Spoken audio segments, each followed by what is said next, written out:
So this is a review for my Sprint 2 documentation. So far I've successfully managed to create those three components: board manager, component manager, and turn manager. So at the later process of my creation, I'm gonna be designing levels, like actual puzzles. So probably Sprint 5 and 6, I'll be fully focused on doing some creative and interesting, challenging levels.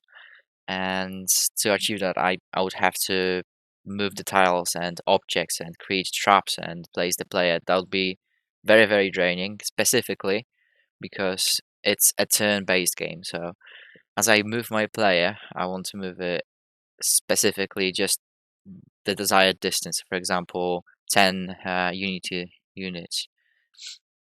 And if I do any if there's an error in a box, for example, if I move just 15, it'll be just probably stuck between the tiles. I wanted to make everything stick together. So for those three, I used execute in editor mode. Um, so how it works is, instead of changing the board manually, so moving the tiles using arrows, I'm gonna be using those parameters to change everything I want. So for the board manager, we've got board width and length. For example, I decide I want my board to be length 3 or 2, and it's gonna change automatically. There are some errors occurring, but as you press play, everything gets repaired. So it's just a matter of pressing the play and then exiting the program, and everything gets repaired and back to place. So I could, for example, do the 3, increase it to any number or decrease it, and then it will delete the tiles according to the number. So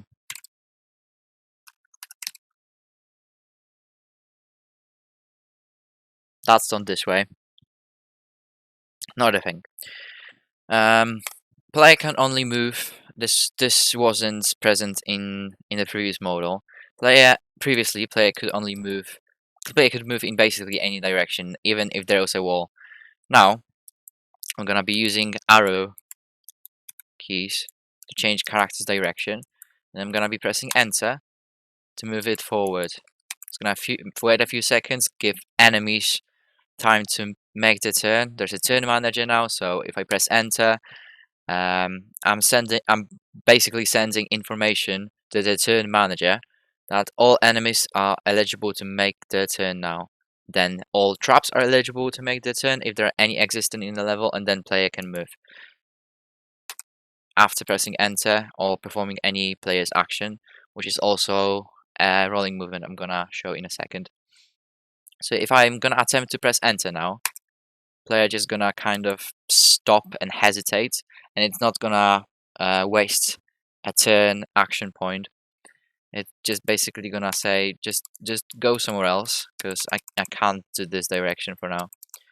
So another thing that was added to the player character movement was a rolling state. So I can press enter, it will move 3 tiles and then give all enemies turn to make their move instead. And then after bumping into the wall, it will give enemies turn and then give our player character turn back.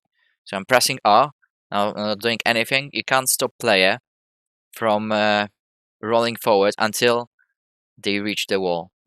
From there, they lose 1 turn, and then all enemies can move. So rolling movement is only effective if there is a long gap between 2 points we wanna move around, and then I can use this to avoid traps or escape quick enemies, if this makes sense. Another useful thing, I can access each tile, sorry, in Tile Manager, and I can change its parameters as much as I want. So for example, I'm gonna press this tile, and I can decide I want upper and right wall to appear, to basically enable them. So what's happening now? I can move to its location, and then now it's gonna stop me from moving through those points. So walls are fully working with player character movement. Same when it goes to rolling movement. The plane tile just indicates that the whole tile. I'm gonna present this in a second. The whole tile is inaccessible from all directions. So I managed to select a plane tile, and let's do this one as well. This again.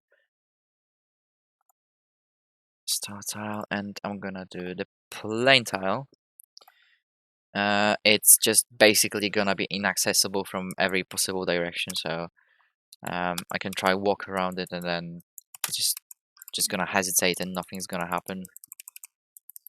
And as I previously presented, too early in a state, I can choose any tile to move my player character to it, and then it's gonna be removed from the previous tile. And then, as you can see, the starting tile is indicated here.